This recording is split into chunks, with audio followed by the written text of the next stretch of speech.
Comentário e análise com José Gomes Ferreira. José Gomes, boa noite. Vamos começar por um comentário sobre aquilo que ouvimos há pouco do Primeiro-Ministro. Não tem nada a ver com a vida política dele.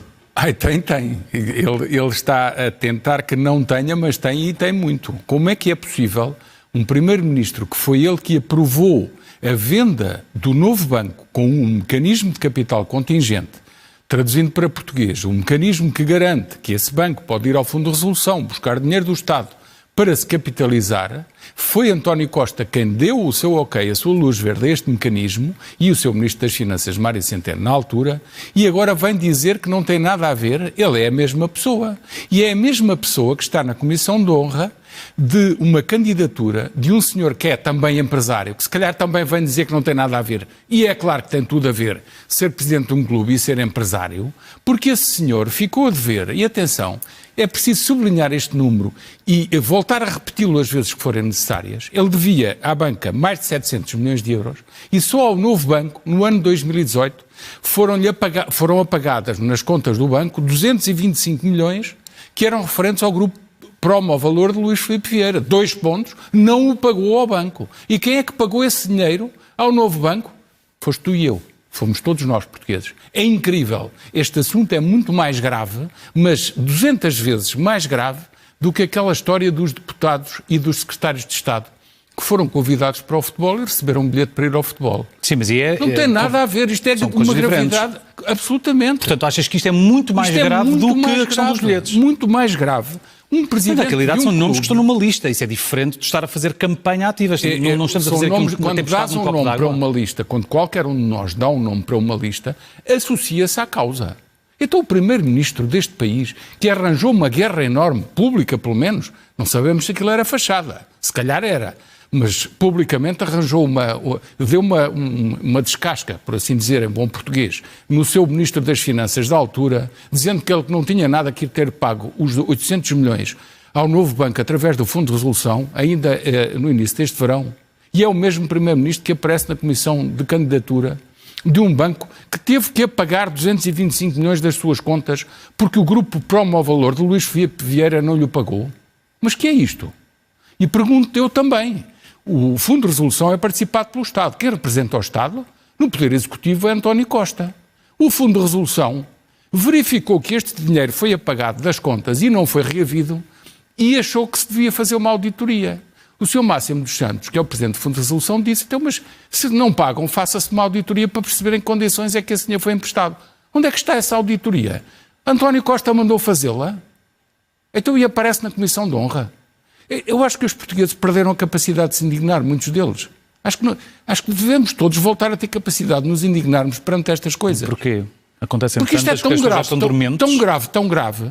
Outra coisa, porque é que o Governador do Banco de Portugal, o Primeiro-Ministro, o Ministro das Finanças do nosso país nos disseram claramente que acabou o crédito da banca aos clubes de futebol? Disseram-nos isto, toda a gente ouviu, eu ouvi. Então agora sabemos que há poucos dias o Benfica, que não consegue ir levantar mais obrigações ao mercado, porque ninguém agora vai subscrever um empréstimo obrigacionista e tem que rolar o empréstimo que lá tem, precisou de 48 milhões e de repente sabe-se que apareceu com uma linha de crédito do novo banco ativada para ter 28 milhões do novo banco para pagar aos subscritores das suas obrigações. Quando o próprio BCE disse que não podia haver dinheiro dos bancos portugueses para os clubes de futebol. Mas desculpa, estão todos a enganar-nos. Desculpa a expressão, anda a gozar connosco, não há outra expressão. Isto não é admissível. Perante a gravidade daquilo que estás a dizer, consequências então é que deveriam ser retiradas por Fernandino e por António Costa? Acho que todos... Porque não basta indignar, não é? Para ver, a indignação não é suficiente. Estamos numa democracia representativa. Se eles lá estão, alguém os lá pôs. Mas eu não quero entrar em campanhas nem em sentidos de voto. As pessoas que tirem as suas ilações. Agora, os próprios também têm que tirar as suas ilações. Então, um chefe de governo de um país em que é democraticamente eleito, em que anda a criticar práticas de um banco que de repente vende imóveis sem se saber se os vendeu abaixo do custo de mercado ou não, e que anda a criticar publicamente o seu Ministro das Finanças, por o seu Ministro das Finanças ter cumprido o que está na lei que ele próprio aprovou, mandou aprovar, e de repente aparece associado com o seu nome ao de um candidato. Candidato esse que, por sua vez, aparece em processos judiciais a convencer juízes, magistrados, a influenciarem situações em que o fisco estava a pedir dinheiro a uma empresa que era IVA, gerida por um filho dele. Mas estamos em que país? Então, e outra pergunta. O primeiro-ministro do meu país não devia ser o primeiro a pedir ao sistema judicial que vá perguntar porque é que um filho de um presidente de um grande clube como aquele, que por sua vez ficou a dever tanto dinheiro à banca, porque é que esse senhor jovem não se conhece maneira de ter arranjado dezenas de milhões ou centenas de milhões de euros? Porque é que ele gera esses valores, dezenas e centenas de milhões de euros, em empresas de imobiliário e ninguém vai perguntar se aquele dinheiro veio através das empresas do pai e se desapareceu dos bancos? O primeiro-ministro do meu país não pergunta isto. Cada um de nós pode ter as suas preferências clubísticas. Agora, subscrever uma lista de uma candidatura de uma pessoa que está em processos judiciais e que ficou a dever aos bancos, banco esse cujos buracos nós, contribuintes, temos que pagar. Também tenho uma pergunta para fazer ao meu primeiro-ministro do meu país. Quantos parafusos, quantas portas de automóveis, quantos pares de sapatos, quantas camisas tiveram de ser fabricadas em Portugal para se exportar, para se obter rendimento, para esse rendimento ser tributado e para desse dinheiro uma parte ir para cobrir esses buracos dos bancos? Façam as contas. Só aqui 225 milhões. Desculpem, mas estamos em que país e estamos em que Estado de Direito? Isto não é um Estado de Direito. Não parece que seja. Eu percebo a lógica de Luís Filipe Vieira rodear-se dessa gente. Percebo. E percebo a lógica de haver processos judiciais em que muitas vezes se almoça e se janta com magistrados e com juízes de direito. Percebo. Basta ver as fotografias dos restaurantes. Percebo isso tudo. E rodear-se de políticos também percebo.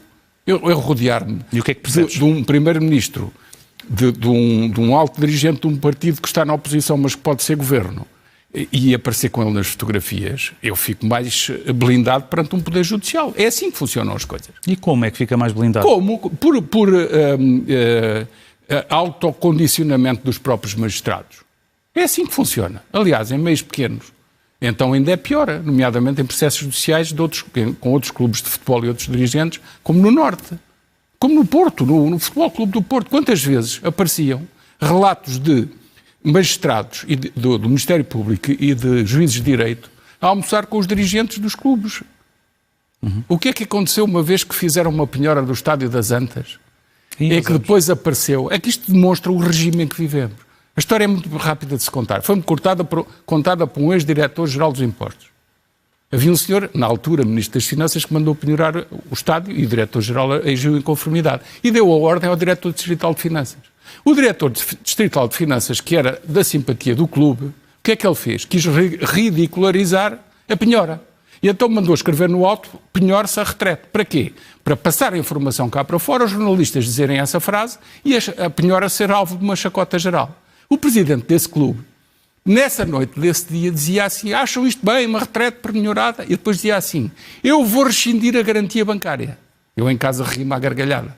Ele é que ia rescindir uma garantia bancária de um pagamento de uma dívida que já tinha transitado entre o banco e o fisco e ele já não a tinha sequer na sua mão. Só para fazer número perante os seus associados e perante o país. É assim que funciona o regime. Só quem não quer perceber estas coisas e se deixa embalar pelas canções destes senhores, pronto, inscreve-se nas listas das comissões de honra para as candidaturas. E depois é o que é. Depois não é a mesma pessoa. Não é um primeiro-ministro e não é um adepto do clube de futebol. São duas pessoas completamente diferentes.